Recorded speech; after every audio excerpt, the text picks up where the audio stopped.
Go ahead, Margot. Are you ready? Oh, the recording is on. Perfect. So I'll just mute myself in the meantime.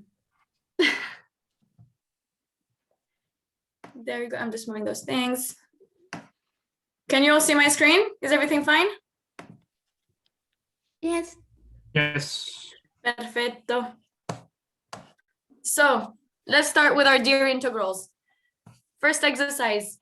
So it's an MC and it's asking you which of the following is a generalized convergent integral. You know, like generalized is when you have like the plus infinity thing, like thingy there.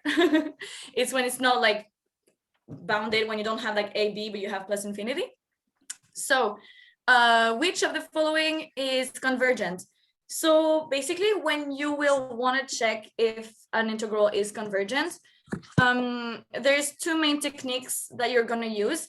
There's the comparison, and there's also the one we're going to use for that one, asymptotic comparison. So I mean, they were pretty nice for that one because the answer is A, and so it's the very first one. So whenever you'll check the first one, it's already going to be correct, you know, so that you don't lose too much time. They were nice on this one. So how can we see that the first one here is convergent? You use, so as I just spoiled, the asymptotic comparison criteria. How does that work? Basically here at the bottom you have x to the power 6 plus x to the power 7. So here what you can see is that x to the power 6 is negligible with respect to x to the power 7. So you can pretty much like forget about your x to the power 6, okay? So you end up with the function that is asymptotic to x to the power 4 ln of x divided by x to the power 7. Then you can simplify your function, okay? You divide by x to the power 4, and so you end up with the simplest form of your function that you could find is ln of x divided by x to the power 3. And what do we know about ln of x divided by x to the power 3? When x tends to infinity, both of those functions tend to infinity. However, if you check the order of infinities, x cubed, x to the power 3 is a bigger and a stronger infinity than ln of x, right? And so it means that it's like x to the power 3 is like going to win in a way. So what do you know about, like, let's say 1 over x to the power 3 is that it is convergent. Why is it convergent? Because you know that integral of 1 divided by x to the power n is going to be convergent if n is bigger than 1, okay? If n is equal to 1, integral of 1 over x is not convergent, but integral of 1 over x to the power n when n is superior to 1, and here 3, it is convergent because you can imagine it in a, let's say you can picture it as like the function tends to 0 really quickly. So when you do its integral, it's going to converge. So what does the asymptotic comparison criteria tell you? It tells you that if integral of ln of x divided by x to the power 3 is convergent, then it's asymptotic form. So integral of x to the power 4 ln of x divided by x to the power 6 plus x to the power 7 has to be convergent as well. So that's why you know that A is the correct answer. For this exercise, any question in the chat? Oh, good. Everything clear? Yes, seems so. Perfect. You can also just ask questions later and I'll come back to the chat to see, so that way you can have time to type your question. I'm not going to forget. Here we go. Exercise 2. It asks you to compute an integral. So integral from -6 to 6 of absolute value of x divided by 1 plus x squared. What is it equal to? So first thing you have to do when you have an integral of an absolute value is that you have to break it in two parts, right? So you're going to think the function x divided by 1 plus x squared, when is it negative and when is it positive? When it is negative, I mean, here is pretty straightforward. It's going to be negative between -6 and 0, right? Because here you have the denominator 1 plus x squared. That is always going to be positive because x squared is always positive and plus 1. So you know that the denominator will always be positive. So the only way for this function to be negative is x to be negative. Okay, so when x is inferior to 0, so here from -6 to 0, you know that your function is going to be negative, and then from 0 to 6, you know that it's going to be positive. So first of all, that's your first step. Okay, you break your function into your integral into 2 parts. So here, that's what I wrote. Yeah, I'm so sorry, guys. Like I don't have an iPad and stuff to write on. Like Benedetta is gonna have. You'll see, it's gonna be a like technology is gonna be way better with her, but with me, it's only gonna be this. I'm so sorry. I don't have like the little like pen and stuff to write.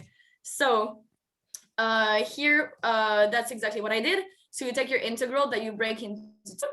So you're gonna have first the integral from -6 to 0 of minus x divided by 1 plus x squared, plus the integral from 0 to 6 of x divided by 1 plus x squared. And then what do we use? We use the famous substitution technique. And how does it work?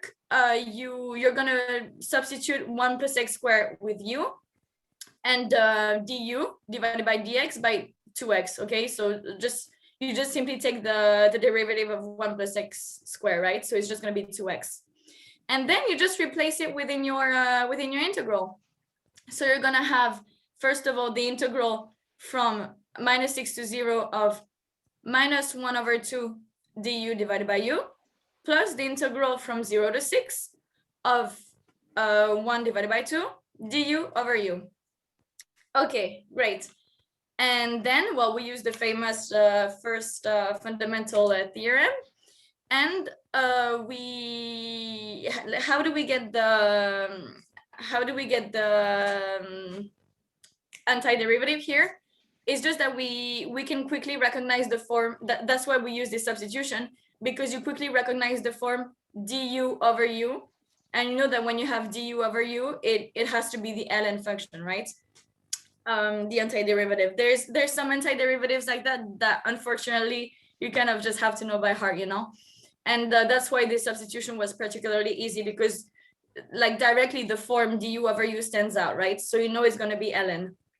So you just simply bring your minus 1/2 and 1/2 in front. So you're going to have -1/2 ln of 1 plus x squared from -6 to 0, plus, oopsie, I cannot see here, there you go, plus 1/2 times ln of 1 plus x squared from 0 to 6. And then, well, you just do your little computation. So you factorize by -1/2. And so you do ln of 1 plus 0 squared, right? You start with the upper number, like when it's a, b, you start with b. Okay, so it's going to be ln of 1 plus b squared, so here's 0 squared, minus ln of 1 plus -6 squared. And then you do the same thing on the right hand. So it's going to be 1 divided by 2 of ln 1 plus 6 squared minus ln 1 plus 0 squared. And once you compute all of that, you end up with 3.6109, which is equal to ln of 37. And so ln of 37 was answer A. She's just here. And no, the answer is not always A, okay? In your exam, don't just put always A. I see some questions in the chat, so let's see.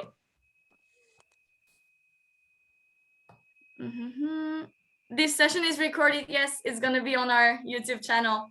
So if at some point you're just tired of us, you can just, you know, leave, and then you'll have the recording on our YouTube channel. Don't worry if you're tired of our voice and our face. Okay. Don't be tired. I'm excited for my part. Yeah. stay awake till Benedetta's part, because probabilities, it's the most fun. Then exercise 3, it's same, pretty straightforward. It's asking you if the integral from a to a plus 6 fx dx equal pi, then what is the mean value m of f, so of the integrand, on the interval a plus 6. So here you just have the mean value theorem. So same, just a formula that unfortunately you're gonna know by heart. How do you compute in that case the mean value of the integrand? You just simply use this formula. M is equal to 1 divided by b minus a times the integral from a to b of fx dx. And so here they already gave you everything. Perfect. So you just plug in. So you're going to have 1 divided by a plus 6 minus a times the integral. So the a's cancel each other out. So you end up with pi divided by 6. And pi divided by 6, oh no, it was not an MC. It was a numerical question. So yes, I don't know if maybe things change for you guys, or if I hope you've gotten communication by now, but I mean, you never know with Bocconi, maybe you haven't. For us, how it worked for the partial is that, I mean, yeah, we did have partials because all our partials were canceled, but we still managed to negotiate for partials of math too. So basically how it worked for us is that we had MCs, then numerical questions, and then matching questions, okay? So obviously MC, pretty straightforward, this style. This could be a numerical question, for example. And then I also have an example of a matching question so that you see what it looks like a little bit. Any question? What is usually the proportion of probability to integrals on the partial? For us, it was pretty much half and half, but maybe for you, given that you already took an integral partial, you might have a bit more of probability, but that's something you might want to ask to your professors, because we can't really say it was so much different for us. So yeah, but for us, it was pretty much half and half, I'd say, right? I would say as well, that's why like you guys should not just completely forget about a part of the syllabus, obviously. I mean, I know you guys love probabilities, but do not start computing the probability of having a probability question versus the probability of having an integral question, because it's pretty much going to be 0.5, So unfortunately, you have to study everything. So you have to listen to Benedetta, And to Margot. voice and face, but unfortunately also mine. You cannot skip anything. You have a beautiful voice and face too. Come on. So, any question on this exercise? Did you guys remember all those formula and stuff? Everything good? Everything clear? Can I hear hell yeah in the chat? I'm waiting, guys. Hell yeah, like it. Thank you. So, why am I so excited for this? It's crazy. I swear to God, I just love math too so much. So, exercise 4. Here you have a function that is gonna associate a real number to another real number. Here they ask you to give the definition of Riemann definite integral. So first of all, no, don't worry, you're not gonna have open questions like that. This was for like the old formats, not even for us, for even older people. So no, you're not gonna have this, but it's just that, I thought it was pretty interesting to like see again the definition of a Riemann integral and stuff, just to make sure. So here you had like my little page of note that I had on Riemann integral. Wow, beautiful. I was so organized back then. I was such a devoted freshman. So my notes are not like that anymore. Definition of a Riemann integral. So first of all, you got to make sure that you have a function f that is defined on a closed interval AB. and that is bounded on this interval AB. And you're gonna divide this interval into n equal subintervals, okay, of equal length. So there's gonna have a length of b minus a, so the width of the interval divided by n, the number of subintervals that you want to create. So that's the first step. You have your function on a certain interval that you divide in subintervals. Then you have the famous tags. The tags are always given to you, okay? It's not as if you have to come up with the tags. What are the tags? The tags are going to be those little t's, you know? So how does it work? It's basically that for like within each sub interval. So for example, imagine like here you have on my graph, you have A and B. And so you created several subintervals from A to X1, from X1 to X2, from X2 to X3, and from X3 to B. And within each subinterval, you're going to have a tag that again is given to you. And so what is this Riemann sum telling you? This Riemann sum is telling you that if you take all your tags that you, and you know, you take like the, you plug in this tag within your function. So you take, for example, here f of tag 1, f of tag 2, f of tag 3. So you take like, you plug in those tags within your function, and then you multiply them by the width of your sub intervals. You're going to end up with a sum such as this one. So you're going to have f of t1 multiplied by delta x plus f of t2 multiplied by delta x plus f blah blah blah blah blah of tn multiplied by delta x. So how do you write it, like in a more fancy way, in a more mathematical way? You just do a sum from I going from 1 to n of f of ti delta x. And the theorem is not over. That was not the main part. The main part is not now. When you take n, so your number of subintervals, and you make it 10 to plus infinity, okay? So basically you're doing like as many subintervals as possible. So subintervals are gonna have like little width. So width that is gonna tend nearly to 0. What happens in that case when you take as many subintervals as possible? Well, basically your Riemann sum is gonna become the integral. The integral of your function from within the closed interval AB, it's gonna be equal to your Riemann sum when n tends to plus infinity. And so yes, this is defined as this is the definite integral of f over AB. And here on my graph, it was an example if you have n that is equal to 4. So do you all understand the concept of Riemann sums and Riemann integral? Is that okie dokie?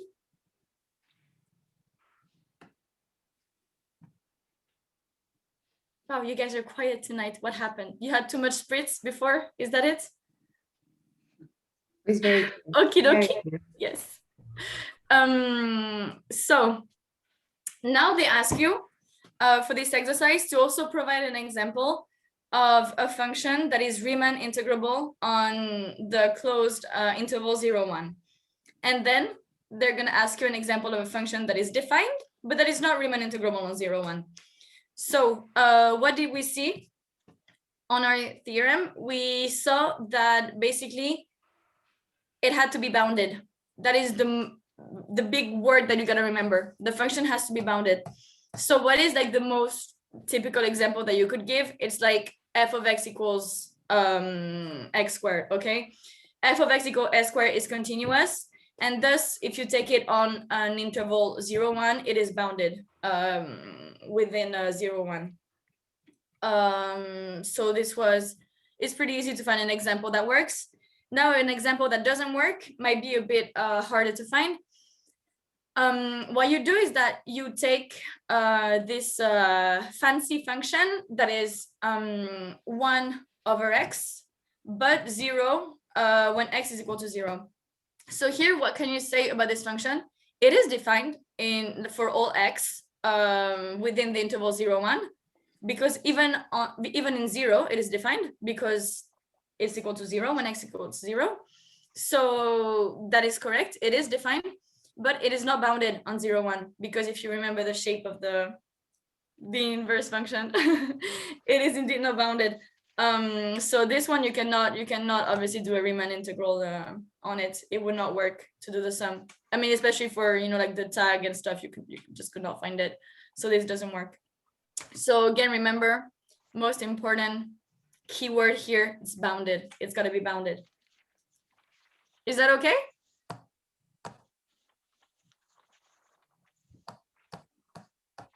Yes, yes. Just move on. So, and again, if you have questions, just take time to type them, and I'll just read them. Don't worry. So exercise 5. Here they ask you to apply here it's written apply the above stated comparison criterion, because yes, there was a question before that was asking to define the comparison criterion. So here basically you have to use this famous comparison criterion to decide for which values of beta this generalized integral converges. So again, remember your main tools to see whether an integral converges or not. It is this famous comparison criterion and the asymptotic comparison and the orders of infinity and infinitesimal that we've seen in the first exercise. Okay, so like when you see converge, you should think about those two main tools that are going to help you to answer the question. And if you need to use another tool, well, that's unlucky. Usually those two are good enough. So here, how do you answer this question? So remember this famous comparison criterion. What does it say? It says that you need a function f of x. So here you just take the function that they give you, right? So x squared divided by 1 plus x. Here, I don't know if it's clear, but it's like 1 plus x to the power 3 beta. Okay, like beta is also in the power of x. 1 plus x to the power 3 beta. So you take your function, and you know that it has to be between 0 and another function j of x that is greater than it. And here, like, what is the easiest j function that you can think of? It's simply the same, but without the 1, right? Because you just take away the 1 and your denominator decreases, and thus your whole function increases. So I mean, sometimes it's true that I've heard a lot, like, people that were like, oh, but how do you find usually those, like, j functions and stuff to compare them with? I mean, honestly, do not worry, because the exercises I've done, all the exams, like in high school, but also in Bocconi, every time whenever you have to find this comparison criterion, like, it's going to be something easy like that. Okay, they're not going to give you a function that's completely messed up. It's going to be pretty straightforward. Like here, for example, it's pretty clear that you just need to take away the 1. So you have your x squared divided by x to the power 3 beta, and you can just simplify it by dividing by x squared, right? So you have 1 divided by x to the power 3 beta minus 2. And so here, when is it going to converge? Remember, again, this very, very useful theorem that says that if you have a function that has, the form 1 over x to the power n, integral of 1 divided by x to the power n converges when n is greater than 1. So here you just have a very simple equation to solve, which is that you want your power, so 3 beta minus 2, to be greater than 1, and thus beta superior to 1, beta greater than 1, and well, that answers the question. You found your beta. Was this exercise okay as well?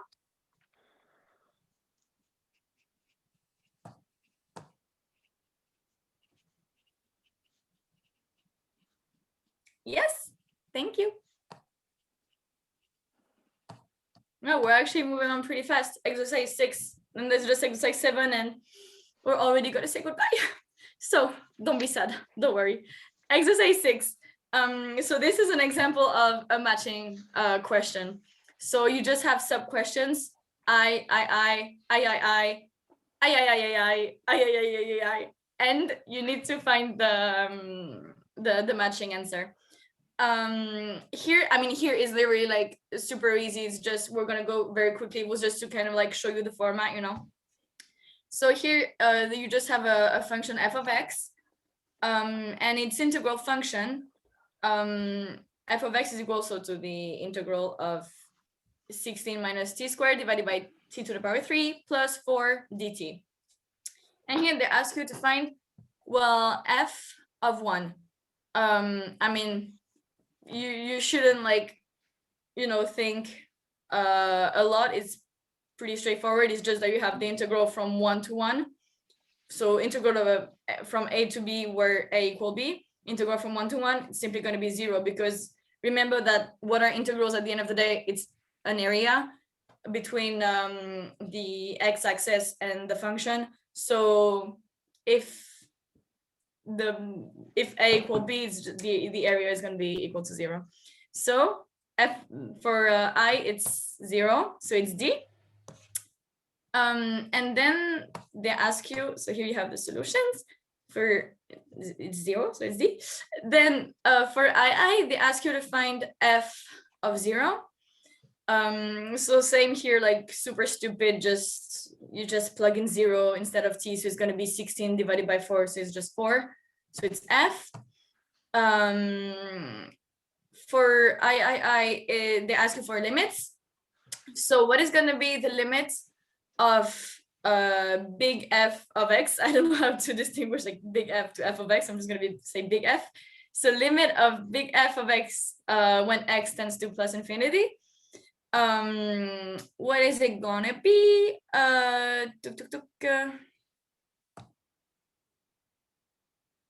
Wait, is it? Yeah, okay. So it's just gonna be the integral from 1 to plus infinity of 16 minus t squared divided by t to the power 3 plus 4. So how do you do this? Again, you think about your orders of infinity. I mean, here clearly t squared is going to tend to infinity if t tends to plus infinity. So you're going to have your numerator that's going to tend to minus infinity, and your denominator that's going to tend to plus infinity. And then you have an indeterminate form, right? You have minus infinity divided by infinity, but you have t to the power 3 that is a bigger infinity than t to the power 2. Thus the answer is minus infinity. Oh wait, is it? Yes, minus infinity is j.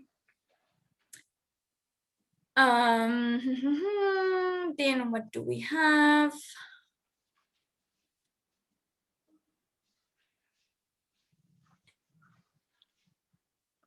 The limit of little f of x when x tends to minus infinity. So this, they just ask you for like the limit of the integrand, like the function within the interval when x tends to minus infinity.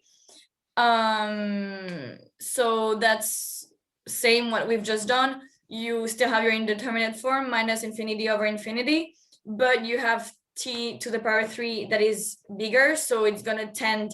So let's say that your denominator is going to get bigger faster than your numerator, so it's going to tend to 0. The only difference is that, you know, compared to the last question, yes, okay, I think I missed a step in the last question. Okay, because then the last question, it was for big F, so you had to do the integral of this, and because for your t to the power 3, 3 is superior to 1, thus it tends to wait.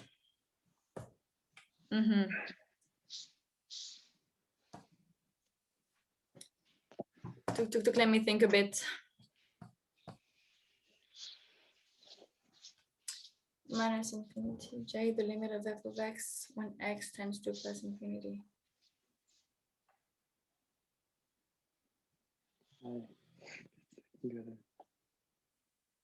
Oh, exactly.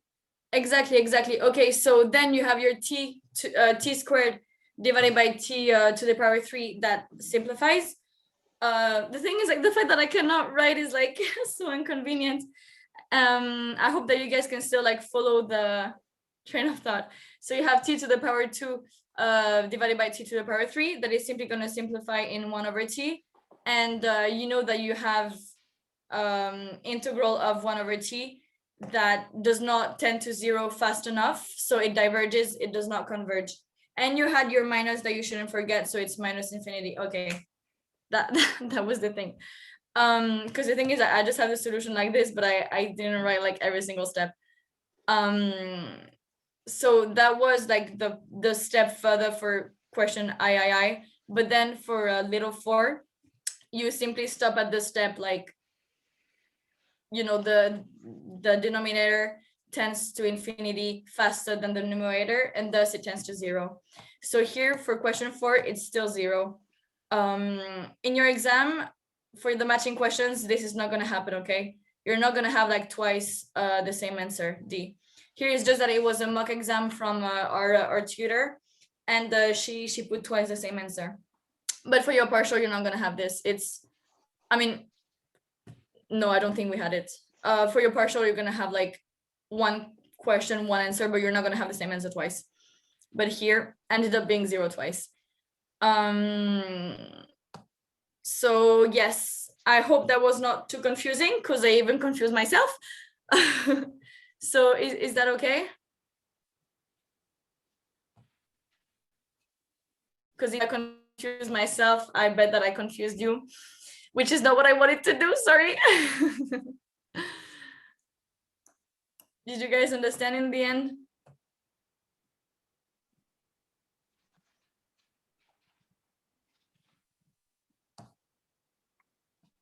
Yes? No?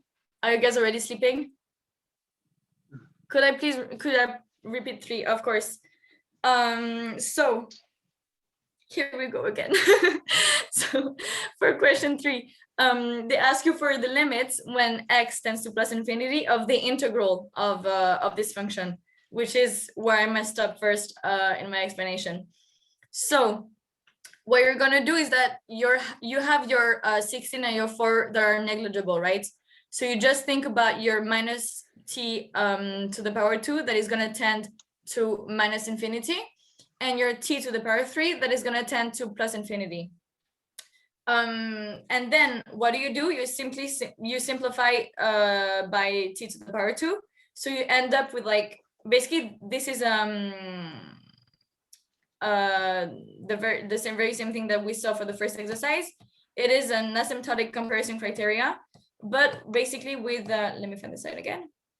Echo.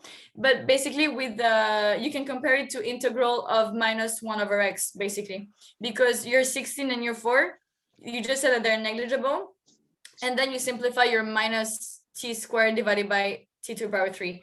So you end up with a function that is asymptotically comparable, don't know if you can say this, to integral of minus 1 over x. And what do you know about integral of 1 over x? You know that it diverges, it does not converge. Even though, be careful, even though 1 over x does converge, integral of 1 over x does not converge. It diverges. And why does it diverge? It diverges simply because it does not tend to 0 fast enough. So that's why you have this famous theorem that says that the integral of 1 over x to the power n is only going to converge if your power n is superior to 1, if it's big enough and if it tends to 0 fast enough. But unfortunately, no, we don't really care. Integral of minus 1 over x, it does not converge fast enough to 0. So it's still divergent. So it still diverges here to minus infinity because it's minus 1 over x. Was that a bit clearer? Oh my God, I would be a terrible teacher, guys. Thank God you have teachers that explain better than me. My friends always make fun of me and say that I don't explain well. But I understand myself, so I bet it's good enough. So we did 4. Now 5, the number of stationary points. Okay, so when it's minus infinity, it becomes minus 1 over x, right? What do you mean by this? Here we made it become minus 1 over x because you have your 16 and your 4 that are negligible. And so minus t squared divided by t to the power 3, you can just simplify it as minus 1 over x. Okay. Great. And so the number of stationary points of f of x. I don't know if you guys remember what stationary points are, because I think we even saw it in math 1. No, maybe it was not just math 2. So what is stationary point of f of x? It's going to be points for which the derivative of f of x is equal to 0. And so here, it basically means that you want to find the points for which 16 minus t squared divided by t to the power 3 plus 4 is equal to 0, okay? Because if you search for the derivative of big f of x, it's simply going to be small f of x. So it's just going to be the integrand, right? So you just want to find the points for which the integrand is equal to 0. And so how many points do we have for this? You simply want to you just want to find the equation 16 minus t squared is equal to 0, because you just need the numerator to be equal to 0. And so how many stationary points do we have? We have 2, because it's equal to 0 for 4 and minus 4, for t equal to 4 and 2 minus 4. So that is two stationary points. You just want just remember that stationary points means derivative equal to 0. And here, when you do the derivative of the integral, it just ends up being the integrand. So you were simply searching for f of x equals 0. That was simply this. So that is E, that is 2. And now, finally, the last exercise. You want to compute this integral. And here, what do you see? Unfortunately, you see a bipart. So it was at this moment that you knew you were going to die. So here, I thank God having, oh no. Here I have it all written down. So remember the formula of the bipart. So when you have a function that has the form, so integral of u derivative of v, it's simply going to be equal to uv minus integral of v derivative of u. So don't be confused with like the u, the v's and stuff, you know. And how do you know which u to choose? Because sometimes here, for example, like, okay, great, it's beautiful, we have 2 functions, because you know you have x to the power 3, you have exponential of minus x, but which one do you use as u, which one do you use as v? Well, it's pretty simple to know which one to take. It's just that you remember late.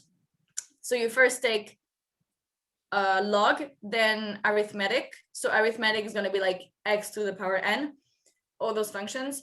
Then trigonometric functions, sinus, cosinus, tangent, and exponential. So just remember late, even though you shouldn't be late for your exam. Very funny. Yes, our teacher made this joke last year. He did.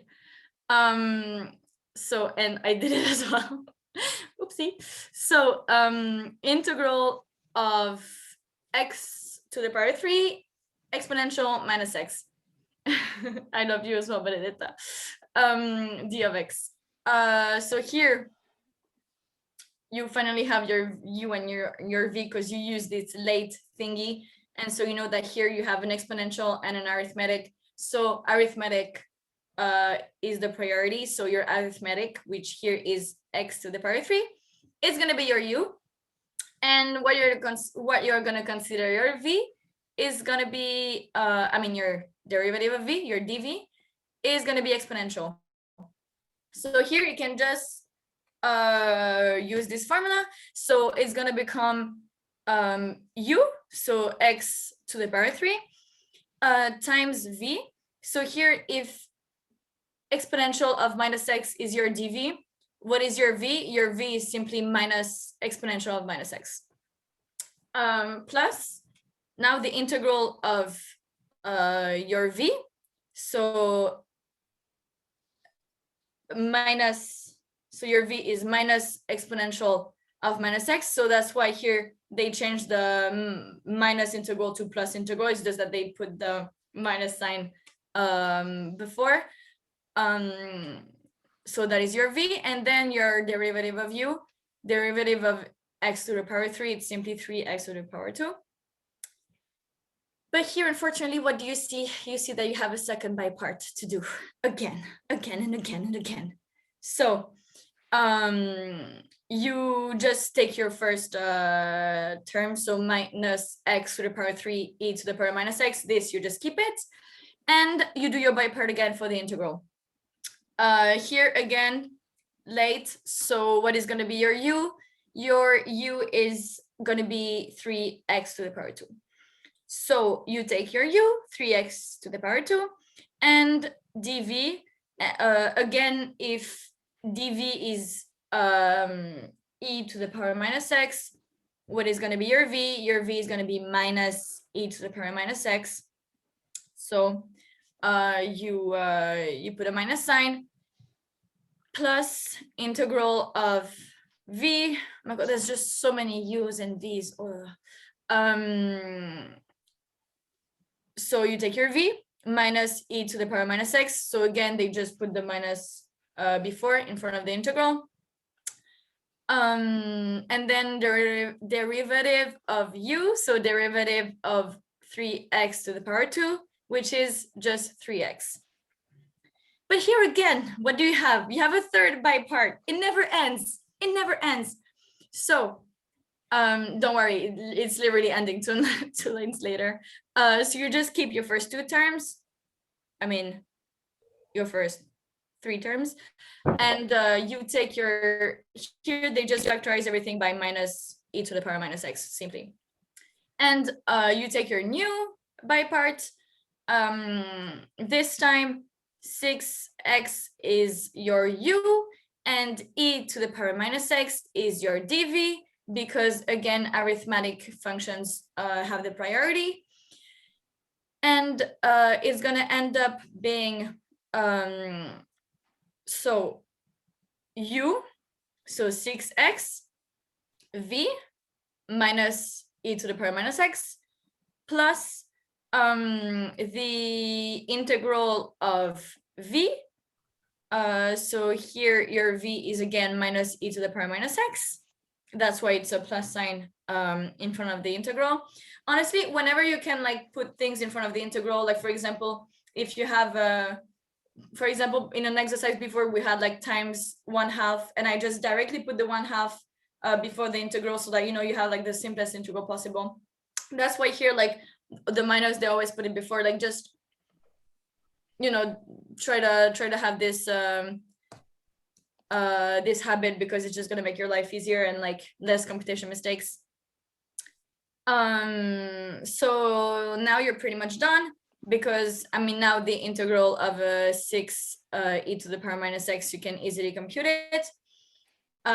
It's simply going to be minus 6 times e to the power minus x, and you factorize everything by minus e to the power minus x, and you add your plus c plus constant, because yes, remember that when they just ask you to like compute an integral, like evaluate an integral like this without any ab, it means that they want the family of antiderivatives. So don't forget to put like your plus, I mean, not to put it because you won't have to write it, but like for example, you might have, I don't know, an MC, and you're gonna have one choice that has plus the constant, and one choice that doesn't have it. So make sure that you select the choice that has the constant. Yes, that's pretty much it. Any questions about integrals, about this exercise, about all the other exercises? Question about life? I mean, no, maybe not a bad life, because Benedetta, do you have any questions about integrals? Because I know that you loved, especially by part. Yeah, this last exercise killed me. I'm so glad I don't have to do this again. Because if I had to do this again, I probably wouldn't pass it this time. So Never mind.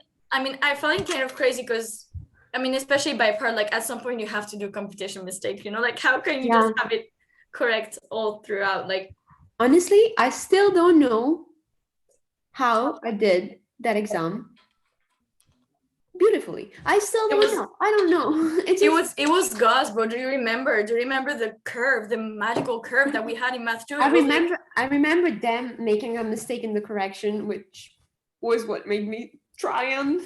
But apart from that, but yeah, we had a very huge curve for math too. mm, We did. We're pretty lucky. So seeing as there's no question, I mean, thank you anytime. Thank you guys for joining. Now you're done with me. You're not gonna hear me or see me. I mean, I was gonna say never again, but yes, I hope we're gonna see each other. And now I just yield the floor to beautiful Benedetta for probabilities. thank you so much, Margot, for this very, very useful review session on integrals. And now I'll just go ahead and share the little slides that I prepared for you guys for the probability thingy. So there we go. Just as Margot just did, I'll try to follow the questions, although for some weird reason I can't see them here. Okay, now I can see them. Good. Such a good one. Thank you. All right, so I'll just open them at the end of each exercise so that I'll check if you guys got everything. And yeah, so if you have any questions in the meantime, just write them down. If I'm not clear, if I'm too fast, scream, stop me, whatever. So yeah, let's go. Yeah. Okay, so yeah, my part is about probability. I guess you got that. So we're gonna start. All the exercises that I'm gonna show are taken or are sort of remix to make it more similar to your exam from the ones that you have in your exercises collection.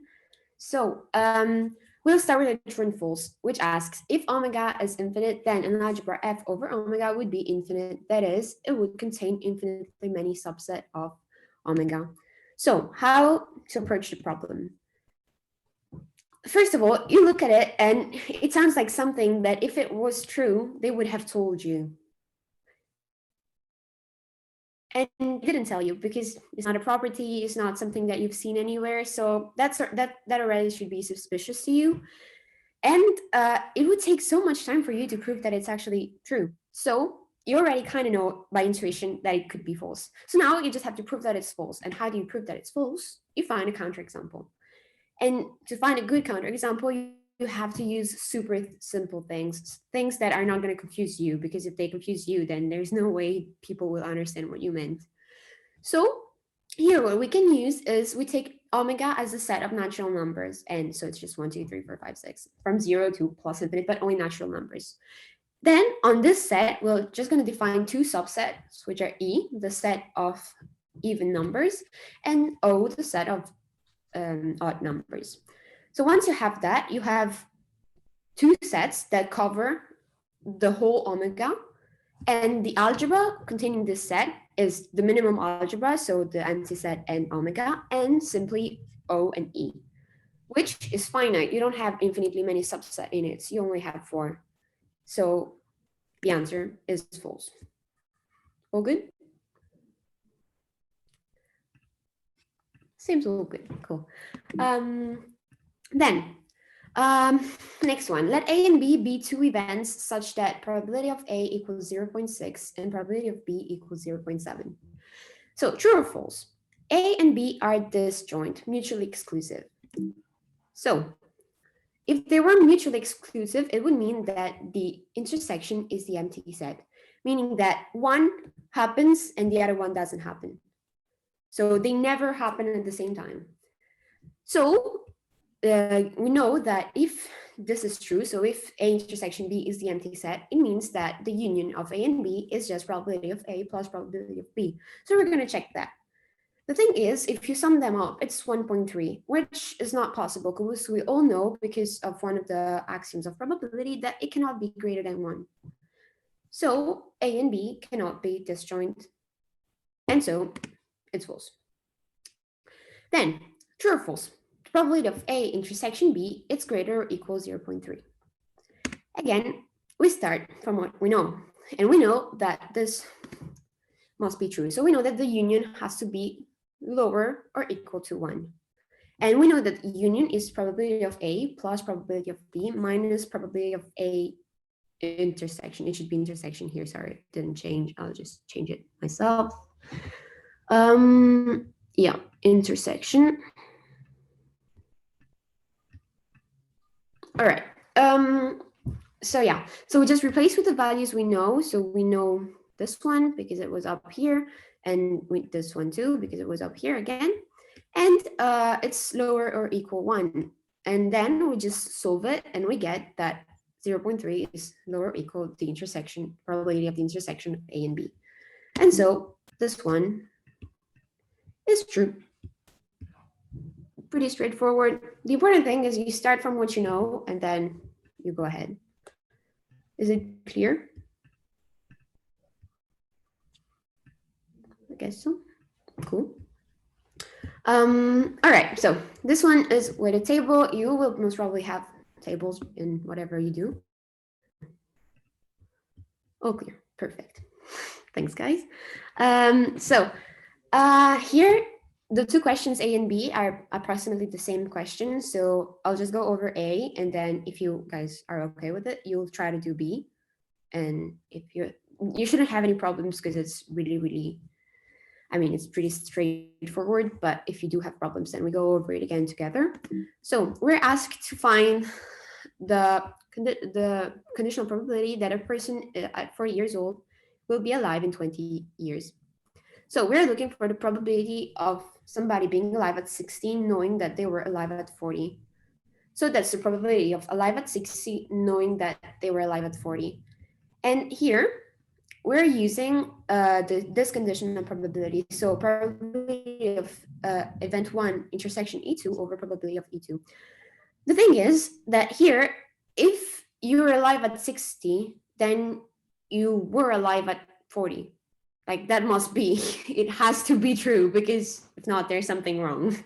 So so you just need to take the probability, the frequency of people that are alive at 60, because the intersection will of course be the same number. And then you just divide it with the frequency of people that were alive at 40, and you get your percentage. So if you want to try to do point B using this same formula, I'll let you. I guess it should take no more than a minute. So,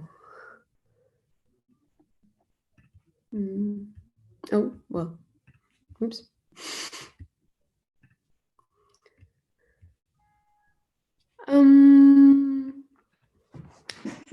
Okay, if anyone is done, just tell me. And if not, I'll just pass in a minute.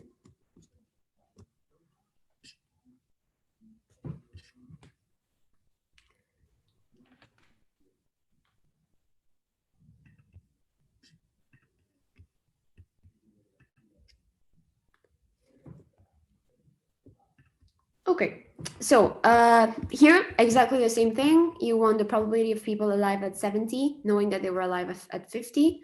So again, alive at 70, if they are alive at 70, they were also alive at 50, except if miracles happen, you were born that you were already 60, and so you never got to 50. But if that doesn't happen, you'll get the same exact computation, and that is going to lead you to 80%. So that was it. This one is also, I mean, all the questions that you get in probability, you just need to get what format of question it is, but then the carrying out the computations is usually pretty easy. So the most important thing is that you get what people are asking you. Wow,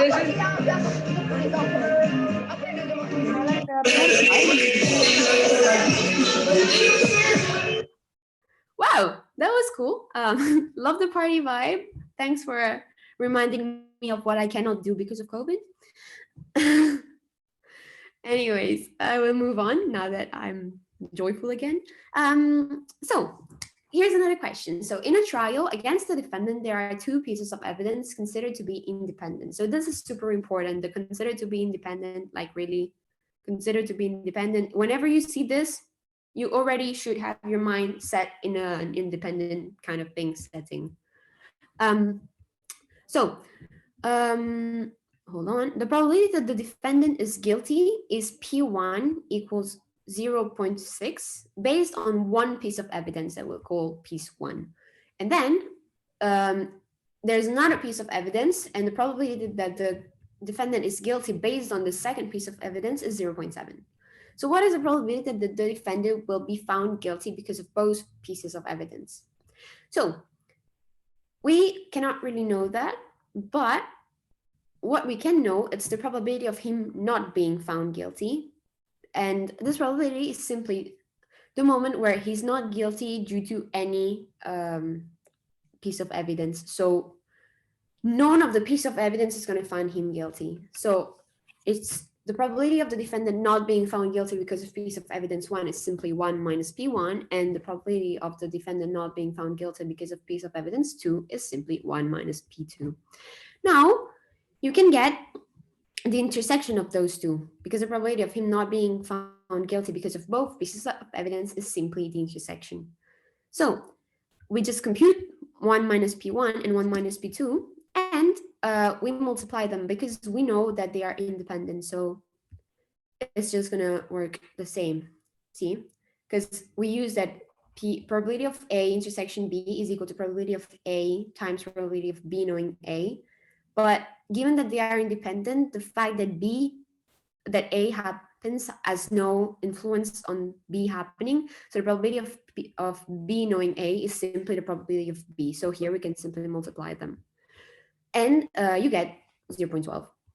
So now that you have this, you can find the probability of him being found guilty because of the two pieces of evidence, which is simply 1 minus the probability of him not being found guilty because of both. And so that's simply 1 minus 0.12, which is 0.88. Clear? Tell me if I'm going too fast. But okay. It's perfect, don't worry. Okay, cool. Thank you. Okay, so we move on. Another true or false. If A and B are two independent events, then also A bar and B are independent. So again, how do I proceed? First of all, trust your guts. If two events are independent, it means that they happen independently from one another. So it's hard to imagine that the complement of this event will be in any way dependent, because if they are not dependent on one side, they probably won't be dependent on the other side. And now we try to prove it. So we start from what we know. We know that if A and B are independent, it means the probability of A knowing B is simply the probability of A. Because the fact that B happens, it doesn't have any impact on A. And we also know that the probability of A bar is just 1 minus the probability of A. Therefore, the probability of A bar knowing minus the probability of A, which brings us back to probability of A bar. So in the end, we have that the probability of A bar knowing B is equal to the of R. So the answer is true. I didn't get why we had to pass through the not guilty part. So it's the previous question. Let's go back. Why you had to get through the not guilty part? It's because you probably wouldn't get to the right result if you don't, and that's because here you have the probability that you're guilty because of one part, because of one, and then because of the other, but you would need the intersection of those two, which you cannot really get. And so, oops, sorry. And so, you have to go through the other way, because here, if you simply did a probability that he's guilty based on one, intersection probability that he's guilty based on two, you would get a union, but then you cannot get this part here. And so you can't get it. And if you check, you don't get the same result. So like if you do simply, because I think what you would like to do is simply 0.6 times 0.7, that would be 0.42.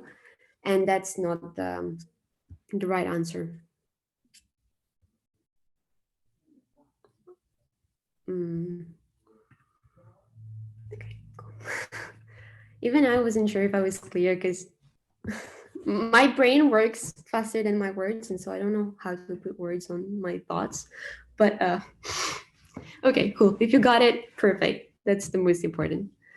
So this we did. Exercises. So it's again a true or false. So I prefer to focus on some shorter exercises, because the ones you'll have in the exam will be pretty short. So it's again a true or false. Let omega be a sample space and consider the power set algebra P of omega. That is the algebra of all subset of omega. Every function omega to R is Borel measurable. So B measurable is just Borel measurable. That is, it is a random number. So this, honestly, you should look at it and click instantaneously. This is simply the definition of Borel measurability. So it's the one that should be in your notes as X is a random number if and only if it is Borel measurable, meaning that the set belongs to omega, etc. It's like just the definition that you have in your notes. And so the solution is exactly for every X belonging to R, the set. And this is what you find in your notes, probably with other letters. I know that, for example, I had E here, EX instead of AX, but this is just a definition. So why did I put this one? Because it was obviously true. I put it because it's just to show you how quick you can go on a question if you already know the definition. So like, I remember when I was mainly in high school and also my first maths partial ever, unfortunately, I never studied definitions because I thought, yeah, you understand the concept, you know how to do the exercises, so you're good to go. And then Bocconi came into my life, the first partial of Maths 1 came into my life, and I understood that I needed to learn them. And so I did. And honestly, I can't tell you how everything changed. There were questions that you literally just see them and you know exactly what the question is about before even reading the possibilities. And that's just because you know the definitions. So I know it's boring. I know nobody likes learning stuff by heart just like that. But in this case, learn them and also get used to seeing the mathematical writing of these things, because they'll change them. They'll change them during the exam to make them unrecognizable, but they can't change them much because it's a definition. You can't really turn it around. So once you have that and you see that, you already know super quickly that this is just Borel measurability. And so you basically already know the answer. So yeah, this is just my tip for the exam. Yep. Margot just gave tip number 2 of the tip. Perfect. So yeah, then let's move on. This exercise is a bit longer. So in Dublin, it rains for about 165 days each year. If we plan to spend a week of vacation in Dublin, we want to know how many days of rain we will have. So and then we also ask what is the probability that we'll have at least 2 days of rain. So I don't know who would like to know the at least. I would say I'd rather know at most how many days of rain I have, but some people want to know at least. So maybe they just like rain. So we'll try to get started on this one. So again, how do I proceed? First of all, you have to identify the distribution. So is it discrete or is it continuous? We're talking about days, so it's most probably going to be discrete. And is it a notable example? So many times you'll have notable examples that will be hidden in a question during the exam. And the more trained you are to understand them and really click and see them, and the easier it's going to get, and the faster you'll be, and the most time you'll save. So yes, it is a notable example because you only have two possible outcomes. It either rains or it doesn't rain. And this should kind of ring a bell because when you studied binomial, you know that it either is in one way or in another. So it is a binomial random number. Now that you know this, the hardest is done. You just have to find the parameters. So you already know the population, like your n, because you know that it will stay for a week. A week is made of 7 days, so your n equals to 7. And then we know that in Dublin it rains on average 165 days a year, and a year is made of 365. So in these cases, if you have years, don't overthink it. Don't think, what if it's 366 days year? No. Just go for 365. You'll be fine. And if they ever told you that it was not fine 365, you have all my support to go and complain. Like really, honestly, just go for it. Don't overthink it. So now you have all you need to get started. And so what you do is you cannot know exactly how many you have because it's uncertain. So, but you can know the probability of a given number of days in which it rains. And how do you know that? You just find the probability distribution. So this is the probability distribution, the complete probability distribution. We'll just go over the first one and then you'll just do the other ones. You can do them each one to train in order to get comfortable using the formulas of the binomial distribution. We'll do the first one together. So for the 0, first of all, we want to find the 7 out of 0 factor. So this is just 7, it should be n factorial over k factorial times n minus k factorial. So in our case, our n is 7 and then our k is 0. So you get your factor. And then you plug it into your formula. So that would be your factor here, and then p to the 0, and your p is just 165 over 365. And then 1 over 1 minus p, which is 1 minus 165 over 365, to the 7 minus 0. So here I just took, here usually in your formula there is a k, and then here is n minus k. And this is the result that you get with this one. And then here they round it. So they round it at 1.5%. So then again, according to your data and how precise they ask you to be, you'll decide how to round it. And we do the same for all of the others. And then we want the probability that we will have at least 2 days of rain. So at least it means we want to know if it rains 2 or more days. So be careful with those at least, at most. Try to get comfortable with them. So if you read at least, is 2 or more. 2 is included. So it is the same as saying I want 1 minus the probability that it rains less than 2 days, because it's simply easier to compute. And so you will just have to do 1 minus the probability that it rains 0 days and the probability that it rains only 1 day. So you take the 2 that you computed and you get your final result. And here again, pay super attention to the number of decimals that you're asked, and remember the decimal separator for us, it's the point, not the comma. I don't know about you, but when I was in high school, it was the comma, and now it's the point. So, oops, sorry. So just remember that it's the comma, and no, that is the point, because it's super important, and you don't want to lose point because you used the wrong decimal separator. So it's the point. The point, always the point. Don't even think about it. It's the point. Forget about the comma. Yeah, so clear?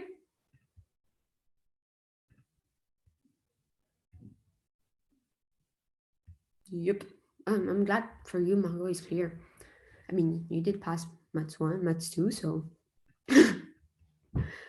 Okay, let's move on.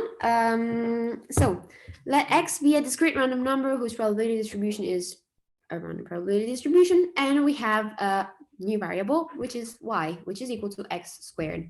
So they want us to write the probability function of Y. This is super easy, super straightforward. You just take 1, 2, and 5, you square them, and the rest you don't touch. And you get your probability distribution of Y. Probability function, sorry, not distribution, function of Y. Then they ask you to find the expected value of X and the expected value of Y. So here again, it's just a computation that doing, you'll get extremely comfortable at. You'll use it forever. You'll use it next year. You'll use it in stats. You'll use it in any financial topic, in financial markets and institutions for BM and BF. I mean, really, expected value is literally probably the thing that you use the most. So super easy again, you just multiply the value of X, so in our case it's 1, 2, and 5, with the probability, and you do a sort of average, so it's a weighted average. And so you get that your expected value of X is just 1 times 0.7 plus 2 times 0.2 plus 5 times 0.1. And then your expected value of Y, as you see here, the probability function of Y, it's work is the same, 1 times 0.7, 4 times 0.2, and 25 times 0.1. And you get your two values. So I think there should be no problem with the expected values. If you have a problem with the expected value, you can of course ask me, but I don't really know how to explain it in a more understandable way, because it's literally just. So that's like, if you see it like that, I swear it works every time. Just take it, and you match the pairs with the right probability, and then you do the sum, and you're good to go. So yeah, and then true or false. Is the expected value of X squared equal to the expected value of X squared? So again, super easy. You have the expected value of X squared because you just found it using Y, and it's 4. And then you have the expected value of X, so you just need to square it. You square 1.6, and obviously it's not equal to 4. So here the answer is false. You might have some questions like this. So literally, you probably won't have the whole process before this, but you just have to compute the expected values of the two thingies and compare them, and remember to square at the right points. But that's the only difficult part, is don't forget to square it. Then, true or false, is the variance of X plus 5 equal to the variance of X? So we write down the distribution of X plus 5. So that's 6, 7, 10, because we had 1 plus 5, 6, 2 plus 5, 7, and 5 plus 5, 10. And you don't change the probabilities. So you just compute the variance. So the variance, personally, I am a very shortcut formula kind of person. So I don't know about you, but I am the kind of person that's going to do expected value of X squared minus expected value of X overall squared, because it's just something that I find easier personally, but I know a lot of people don't and prefer the other one. So again, use the one you're the most comfortable with. Yeah, I mean, shortcut formula is called shortcut for a reason. That's because it's shorter, and I'd say, if you're scared like me to do stupid computation mistakes or clicking on the wrong button on your calculator, this is the way to go, because there's less things to write down. So I'd say, if you can use the shortcut formula, that's my personal advice. It's just faster. But again, if you are more comfortable with the other one, there is no problem in using the other one. Works just as well. So again, from your lesson, you know that the variance of ax plus b is equal to a squared times variance of x. In our case, a is equal to 1 and b is equal to 5. So once you have that, super easy, you just plug it in. We just computed the variance of x, and then it's just 1 times the variance of x that we just found here above, and you get the same result. And so the answer is true. Okay, hope it's clear. I can't get to the chat for some reason. Okay, but nobody's talking, so it's fine. Okay, so exercise 9. I'm going to try to be quick because it's getting late. Let x be a discrete random number whose distribution is x follows n minus a 1/2 and n plus a 1/2. So this is a multiple choice, and you got to find the expected value and the standard deviation. So be careful, it's not the variance, it's the standard deviation. Just make sure you read it well, because a lot of times you are so used to doing expected values variance that you just don't read, and then you make stupid mistakes like me. So yeah, so the first thing that we want to do is we try to find the expected value of x, because it's the easiest between the two, and also because you're going to need it anyways to do the next one.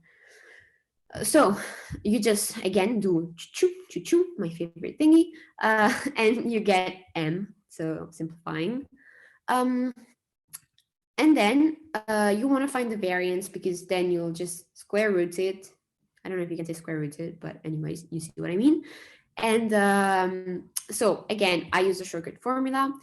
And in order not to make mistakes, if you're not comfortable, plus here there are letters, not numbers, so you might want to write it down step by step. Here I wrote down the expected value of x squared. So our x's are x1 is m minus a, and x2 is m plus. Then you just in the blue box here. Then you develop it. So simply, these are two forms that well-known forms. So it's just m squared minus 2am plus a squared. And again, this. So then you just have to factorize by 2, and the 2 at the numerator simplifies with the 2 at the denominator, and you're left with m squared plus a squared. And then you subtract your expected value of x that you want to square, which was m. So you square the m, so that the m and the m squared just go away, and you're left with a squared. And that makes it super easy to find a standard deviation, because you just have to find the square root, and the square root of a squared is simply a. And so our answer is C. All clear? I'll take that as a yes, because I don't want to keep you guys too long. Okay, exercise 10, let x be a random number whose density is f of x, 0.5 from 0 to 1, k from 1 to 3, and 0 otherwise. We have to find k. So here, you're going to need everything that Margot taught us right before, because we're talking about integrals. So see, you were right to stay and listen to her very carefully, because without her, you can't do this. So we know that we must satisfy the normalization condition. So we know that the integral of f of x, wherever you are, whatever part of the world, and wherever it is defined, it's not possible that it makes any other number than 1. That's the normalization condition. So you can write it down this way. This, you're lucky, it's so much simpler than the integrals that Margot had to do. So you just solve it. So this part here is just 0.5x, and it's from 0 to 1. So again, you're left with only 0.5. And then here it's just k times x, because k, we know it's a constant.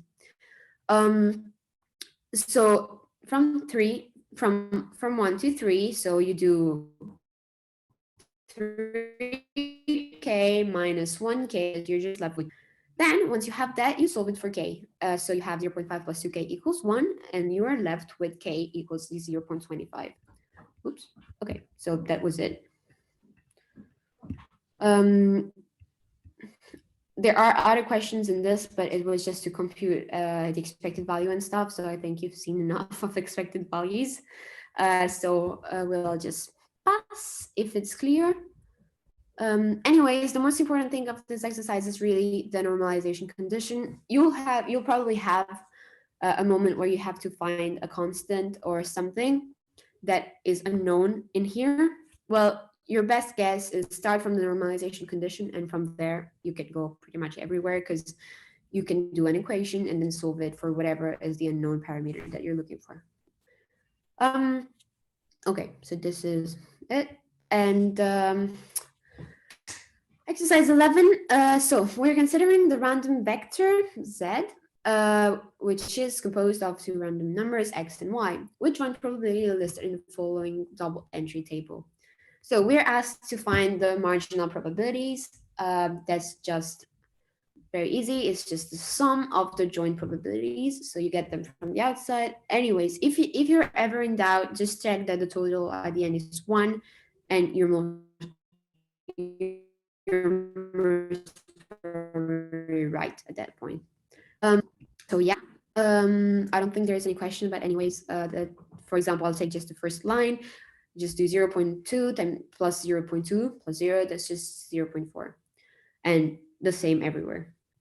Then we are asked to find the expected value of z. So we can see it as a matrix or as a vector, and the expected value of z is simply the vector composed. So all we're asked to do is to compute the expected value of x and the expected value of y and then plug them in.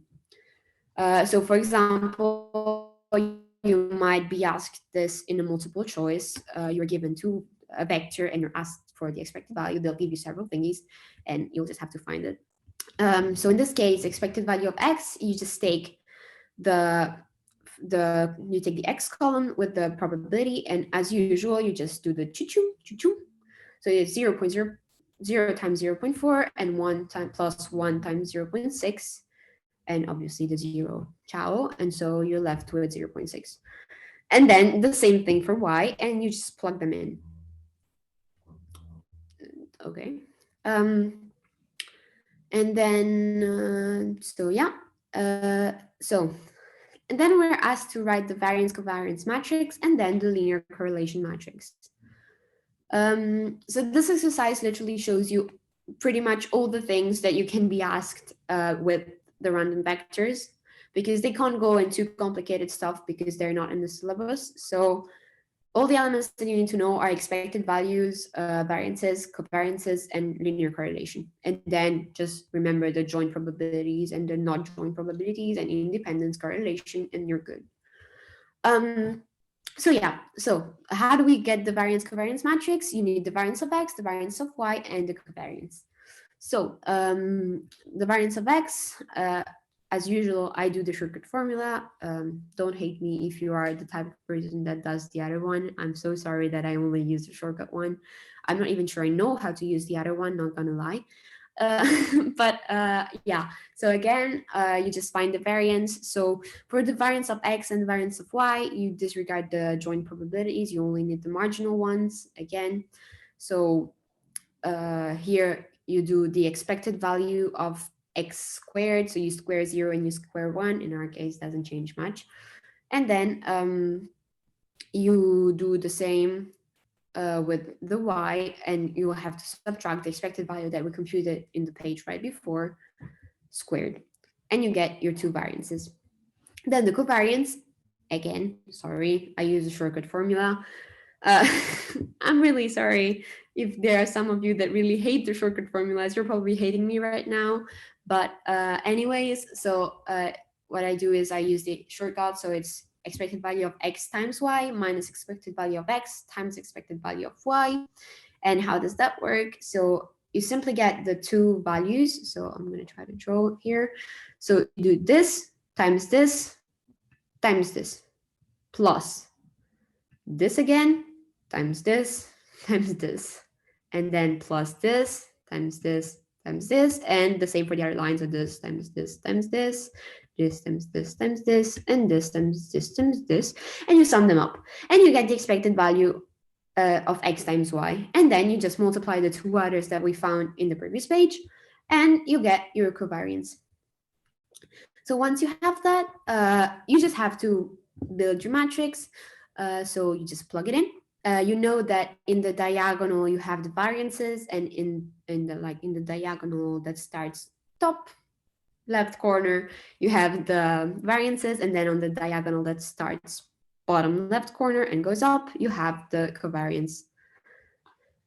So yeah, no surprise, it's symmetric with respect to the middle axis, to the variance axis. So if you fold it, you get exactly the same triangles on one side and on the other. And this is true every time. You'll always have it symmetric with respect to the variance axis.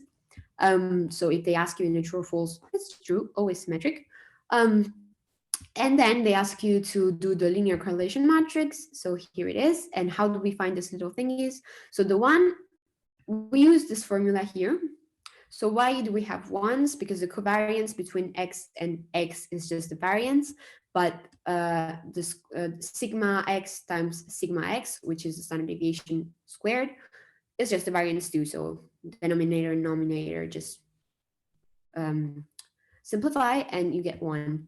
And for the outer rows, so for the covariance ones, basically, you just replace with the covariance and then you take the square root of what we found right here. So right here. And oops, wrong one. And then you're done and you get all your little values. Then you guys will have a calculator, so you will probably be asked to put a real value in there, so without the square roots. But yeah, that's just to show you so that you see all the things. So this should be our last question because I know it's late. Hold on, there's something. This formula is the best. Yeah. So yeah, I know it's super late. So last question, I promise I'll let you go. Determine whether x and y are stochastically independent. So we know that if they are uncorrelated, they are independent, but we're not sure that if they are independent, they are uncorrelated. But here, the correlation is different from 0. So you should have no doubts because they can't be uncorrelated anyways. And so they are dependent. So it's harder if you have 0 because you kind of might, sometimes you get confused if they tell you, maybe they tell you, is it independent? And you know that it's uncorrelated and you can say yes, but sometimes they tell you it's independent and they ask you, is it uncorrelated? And then you're not sure. So just remember to really get the properties straight in your head, that you know which one is what. And from that, you should be good to go. Honestly, probability is just the most important thing is you train so that your head just knows what exercise she's doing without you having to tell her. So basically, she'll see 2 numbers, your brain will just be there and they'll be like, oh, okay, I know this one. Cool, perfect. Then I can just focus on the integral parts, which is terrible. So yeah, basically, probability should be a reflex. It should be you see it, you know how to do it. So yeah, this is it for me too. Sorry that I kept you a bit past the set hour. I hope it was useful. Anyways, I'll stop sharing so I can see your beautiful faces. Well, I only can see Margot, but anyways, it's a beautiful face, so I'm not going to complain. So yeah, we're done. If you have any questions, you can ask them. If you don't, for now, I think both Margot and I are going to write our phone numbers or Instagrams on the group, on the chat, so that you can see them. And if you have any questions before the exam, just don't hesitate to text us. We are not math majors, but I mean, it didn't turn out too bad for me much too.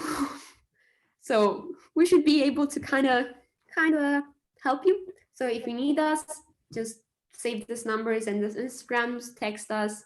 We're always here until, well, Friday. You have your exam on Friday.